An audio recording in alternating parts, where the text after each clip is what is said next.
Friends ఎలా ఉన్నారు? నాకు తెలిసిన ఒక మిత్రుడు తన కుటుంబ సభ్యుడు ఒకతను చనిపోయినప్పుడు ఇంకాస్త డబ్బుండి మెరుగైన ట్రీట్మెంట్ ఇప్పించుంటే బతికేవాళ్ళేమో అని చెప్పారు. అయితే డౌట్ ఏంటంటే ఇక్కడ స్టీవ్ జాబ్స్ కానీ పునీత్ రాజ్ కుమార్ కానీ డబ్బు లేక ట్రీట్మెంట్ మంచిగా ఇవ్వలేక చనిపోయారా? నో. డబ్బున్న ట్రీట్మెంట్ ఎంత మెరుగైనా కూడా బ్రతికి ఉండేవారు కాదు. సో ద పాయింట్ ఏంటంటే డబ్బుంటే ఇంత మానసిక ఒత్తిడి ఉండదు కదా అని అనుకుంటూ ఉంటాం. కానీ మానసిక ఒత్తిడి అనేది ఎంత ఎక్కువ డబ్బుంటే అంత ఎక్కువగా ఒత్తిడి పెరుగుతూ ఉంటుంది.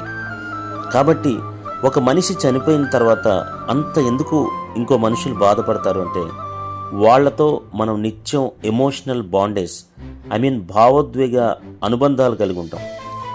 వాళ్లతో గడిపిన సంఘటనలని మన మనసులో బలంగా ముద్రించుకొని చాలా ఆ మెమరీస్ మనల్ని పట్టి పీడిస్తూ ఉంటాయి. ఆ మిస్సింగ్ అనేటటువంటి ఫీలింగ్ ఉంటుంది. దానికంటే ఇంకోటి ఏంటంటే వాళ్లతో మనం అనుభవించినటువంటి మనం తీర్చుకున్నటువంటి మానసిక అవసరాలు, ఆ మానసిక అవసరాలు తీరట్లేదే అనేటటువంటి బాధ కూడా మనల్ని బాగా ఏడిపిస్తూ ఉంటుంది. కాబట్టి ఏంటంటే ఏదేమైనప్పటికీ నన్ను నేను ప్రేమించుకుంటాను, నా జీవితం ఇచ్చిన భగవంతుడిని ప్రేమిస్తాను, ఆయన ద్వారా నాకు మానసిక అవసరాలు తీరతాయి అనుకుంటే కనుక చాలా హ్యాపీగా గతాన్ని అంగీకరించి ముందుకెళ్ళచ్చు ఫ్రెండ్స్.